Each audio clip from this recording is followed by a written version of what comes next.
कार्यक्रम के पुण्यार्चक हैं स्वर्गीय श्रीमती गयाबाई साहू, महेश साहू, गरिमा साहू, ग्रजेश सरोज साहू, संजीव सिडाना, पूजा साहू, आरती साहू, अनायका साहू, गौरव साहू, सादगी साहू, अद्विका साहू, पुनीत अग्रवाल, रोली साहू, दीपमाला साहू, अनिका सिडाना, श्रीमती शकुन, श्री सुरेश चंद जी जैन, सुपुत्र श्री देवेंद्र, श्रीमती सोनम जैन, श्री अमित, श्रीमती मोनिका जैन, कुमारी गौरिका, पुनर्विका जैन एवं समस्त सपरिवार कुरवाई। फर्म सगुन गारमेंट्स, कुरवाई, मध्य प्रदेश। हम सभी बड़े भाग्यशाली हैं। इस कली काल में भी हम सबके लिए तीर्थंकर भगवंतों की वाणी का लाभ हो रहा है। तीर्थंकर भगवंतों ने हमारे लिए जो दिया है उसका अनुपान हम सब लोग कर रहे हैं। इस मायने में हम सभी भाग्यशाली पुण्यशाली माने जाते हैं कि आज हमें साक्षात तीर्थंकर भगवंतों का सानिध्य भले ना मिल रहा हो, उन तीर्थंकर भगवंतों का लाभ भले ना मिल पा रहा हो, लेकिन हम सब के लिए उनकी वाणी को सुनने का परम सौभाग्य मिल रहा है। विगत पिछले दिनों से श्रावक के 60 आवश्यकों पर हम सुन रहे हैं। देव पूजा, गुरु उपास्ते, स्वाध्याय, संयम, तपः, दानम चेति ग्रस्ताणाम षट कर्माणि दिने दिने। एक कर्म 60 आवश्यक रूपी कर्म प्रतिदिन करने को हमारे आचार्य भगवंतों ने प्रेरणा के रूप में दिया है। हम रोज कमाते हैं, रोज खाते हैं, तो रोज लगाना भी चाहिए। रोज सूरज पूरब से निकलता है, शाम को अस्ताचल की ओर चला जाता है। ऐसे ही रोज हम भोजन करते हैं तो रोज विसर्जन भी करते हैं। रोज हम कमाते हैं तो रोज लगाने को भी हमारे आचार्यों ने कहा है। कमाने की प्रेरणा दी है, प्रेरित भी करते हैं, पर कमाने के साथ साथ लगाने का भी हमें सौभाग्य मिलता है। गुरु साक्षात तुम्हें प्रेरणा बनकर के तुम्हारे जीवन से जुड़ते हैं, जीवन में आते हैं। उनकी प्रेरणा को अपने जीवन का आधार बना करके यदि हम चलते हैं तो हम बहुत कुछ लाभ ले पाते हैं। वरना हमारे जीवन में कोई ऐसा प्रेरणा का स्रोत नहीं मिलता है जिससे हम अपनी लक्ष्मी का, अपने धन दौलत का उपयोग, सदुपयोग कर सकें। पूज्य गुरुदेव हमेशा कहा करते थे, तुम्हारे पुण्य से तुम्हें धन दौलत प्राप्त होती है। ध्यान से सुनना माया चाची और सभी, तुम्हारे पुण्य से तुम्हें धन वैभव प्राप्त होता है, पर उसका सदुपयोग पुण्य का, तप का फल माना गया। ये आचार्य श्री ने कहा था, कई बार कहा कि धन दौलत पैसे तुम्हारे पुण्य से मिलता है और उसका सदुपयोग तुम्हारे तप बल के द्वारा होता है। तुम्हारा पुण्य तो है तो पैसे कमा लिया, पर तप की तुम्हारी कितनी शक्ति है वो तुम्हारा तभी सदुपयोग होगा, अन्यथा नहीं। ये बात जुदी है। हमारा प्रसंग चल रहा है संयम का। हमारा जीवन तो एक टिमटिमाते हुए दीपक की तरह है। टिमटिमाता दीपक हमारे साथ में हो तो हवा का हल्का सा झोंका भी उसे बुझा सकता है।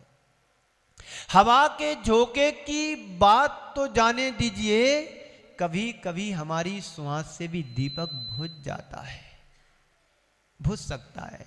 लेकिन उसे दिए को जब हम एक छोटी सी कवच के रूप में चिमनी रख देते हैं तो दीपक बुझने से बच जाता है।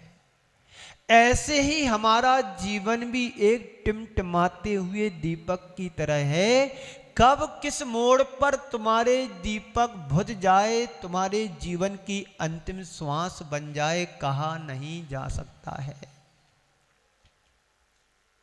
क्यों? हमारे हाथ में प्रकृति नहीं है, हमारे हाथ में जीना है। हमें कैसे जीना है?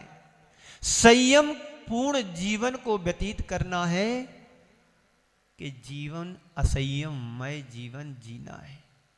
कैसा जीना है? जैसा आपको अच्छा लगे वैसा जिए।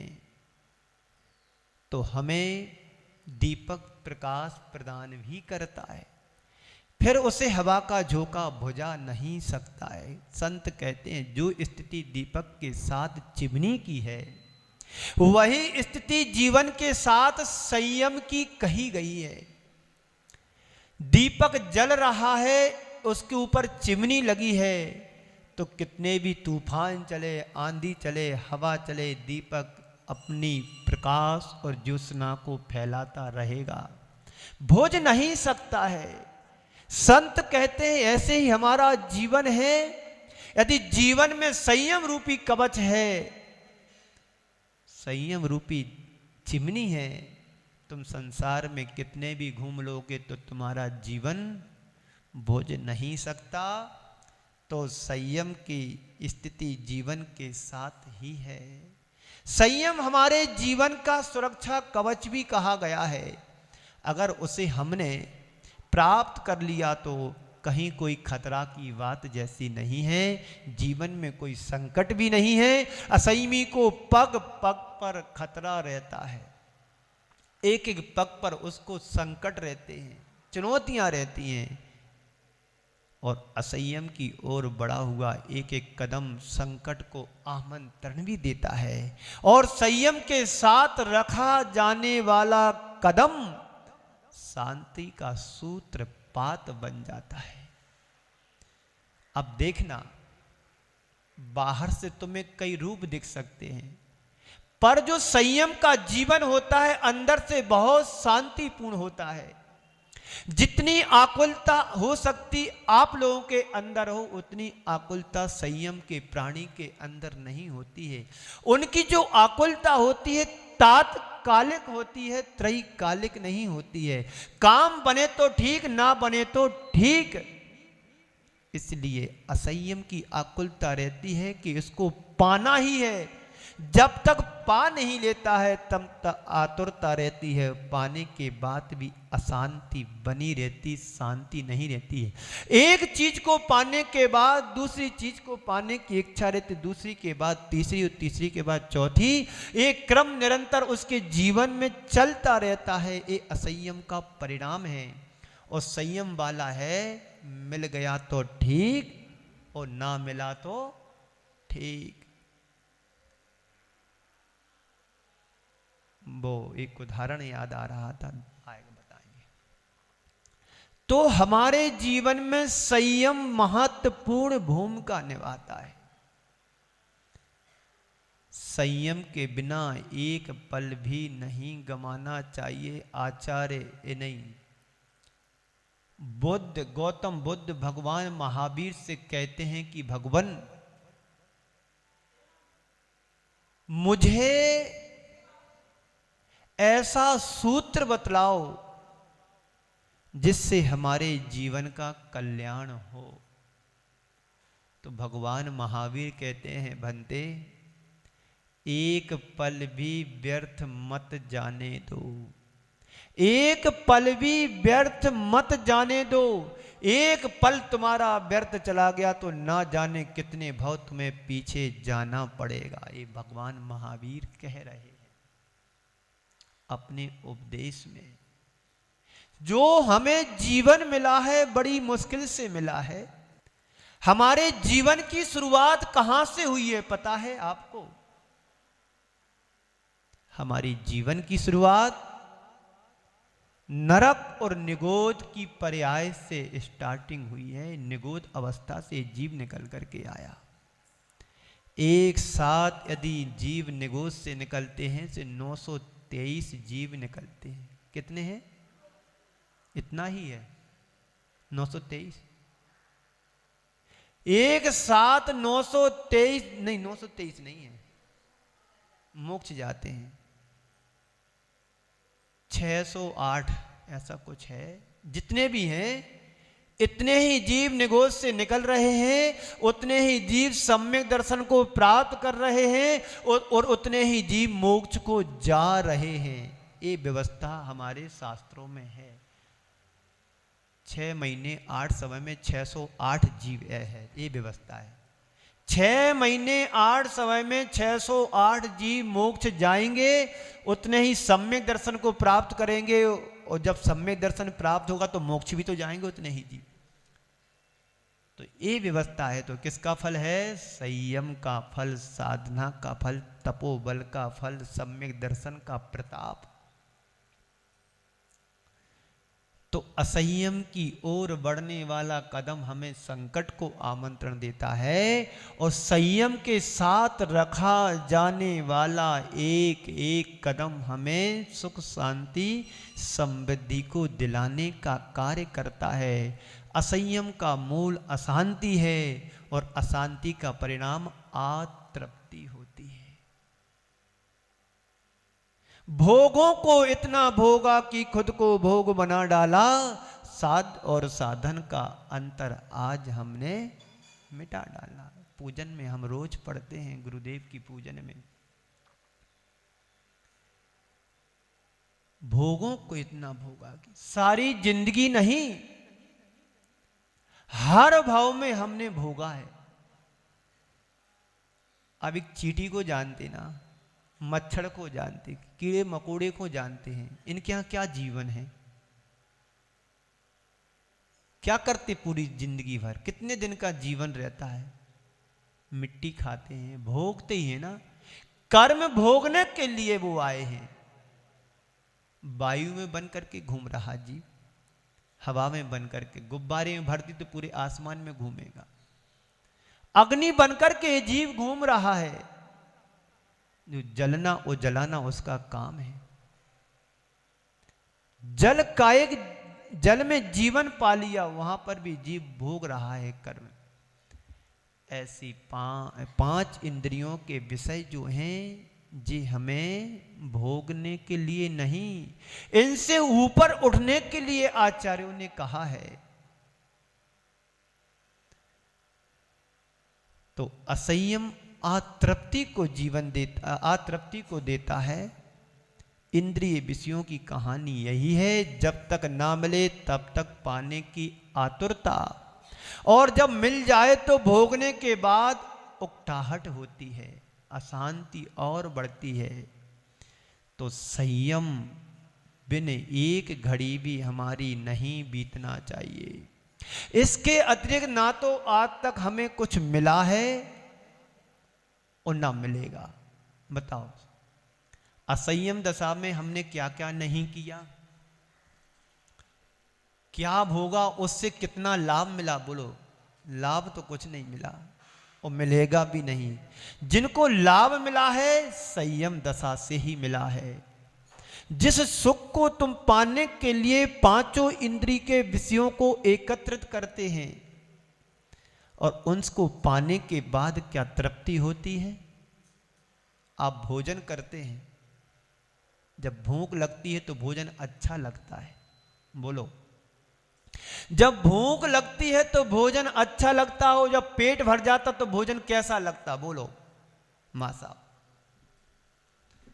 भूख लगते समय एक एक ग्रास की कीमत होती है, तृप्ति हो रही है, आनंद आ रहा है, बहुत अच्छा टेस्टी खाना है, और पेट भर जाता है और पड़ोसने वाला गुलाब जामुन लेके आ, भाई साहब एक लीजिएगा। नहीं नहीं बस बहुत हो गया, अब कुछ नहीं चाहिए। अरे नहीं लीजिएगा, एक पीस लीजिएगा। नहीं बाबूजी अब पर्याप्त हो गया है।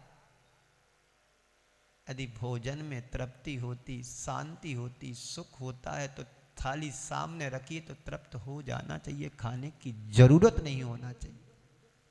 ऐसे पांचों इंद्रियों के विषय हैं, एक बार भोगने के बाद उससे उकताहट हो जाती है, और बाद में जब उसकी भूख लगती तो वही चीज अच्छी लगने लगती है, और भूख लगने के मिटने के बाद वही चीज प्रतिकूल नजर आती है। पर जो सम्यक दृष्टि संयमी होता है, न भूख में आकुलता करता है, न भरने के पेट भरने के बाद आकुलता करता है। वो संयम से सधा हुआ जीवन जीने का अभ्यासी हो जाता है। आचार्य पूज्यपाद स्वामी ने महाराज कहते हैं इष्टोपदेश में, आरंभे तापकान प्राप्ता वा तृप्तिपादकान अंते सुदत्यजान त्यजान कामान कामम का सुधि सेवते सुधि। क्या कहा है? आरंभे तापकान प्राप्ता व तृप्ति पादकान अंते सुदत्यजान कामान कामम का सेवते सुधि। सुधि यानी बुद्धिमान व्यक्ति, सज्जन पुरुष, जो पांचों इंद्रियों के विषय हैं, प्रारंभ में कैसे लगते हैं? अच्छे लगते हैं, प्राप्ति की ओर बढ़ते हैं। जब प्राप्त हो जाता है तो क्या उससे है, उसे दिक्कत होने लगती है। लेकिन सज्जन पुरुष उसकी ओर अग्रसर नहीं होता है। बुद्धिमान व्यक्ति उनको पाने की आकुलता नहीं करता है। वो कहता है ये तो हमने भाव भाव में भोगे हैं, इनसे कोई तृप्ति होने वाली नहीं है, ना आगे हुई है, ना हो रही है और ना आगे होगी। ये ताप को बढ़ाने वाले हैं। जितने भी पंचेंद्री के विषय हैं, ताप को यानी पीड़ा को उत्पन्न करने वाले हैं। जब तक ना मिले तब तक आतुरता रहती है और भोग लेने पर निराशा साथ लगती है, जिसके चक्कर में पड़ने के बाद छूट पाना बड़ा मुश्किल हो जाता है। एक बार शराब पीने वाले को लत लग जाती है तो छुटाना परिवार छोड़ देगा, जीवन को छोड़ देगा, पर शराब को नहीं छोड़ पाता है। गुटखा तंबाकू खाने वाले को लत लग जाती है, रोटी खाना छोड़ देगा पर गुटखा खाना नहीं छोड़ेगा। एक बार भूखा रह जाएगा पर पुड़िया लेके जरूर 10-20 रुपए की दिन भर चलाएगा। एक बार की बात है, शिखरजी परसना टोंक परथा में। इस कार्यक्रम के पुण्यार्जक थे स्वर्गीय श्रीमती गयाबाई साहू, महेश साहू, गरिमा साहू, गृजेश सरोज साहू, संजीव सिडाना, पूजा साहू, आरती साहू, अनायका साहू, गौरव साहू, सादगी साहू, अद्विका साहू, पुनीत अग्रवाल, रोली साहू, दीपमाला साहू, अनिका सिडाना। श्रीमती शकुन श्री सुरेश चंद जी जैन, सुपुत्र श्री देवेंद्र श्रीमती सोनम जैन, श्री अमित श्रीमती मोनिका जैन, कुमारी गौरिका, पुनर्विका जैन एवं समस्त सपरिवार कुरवाई। फर्म सगुन गारमेंट्स कुरवाई, मध्य प्रदेश।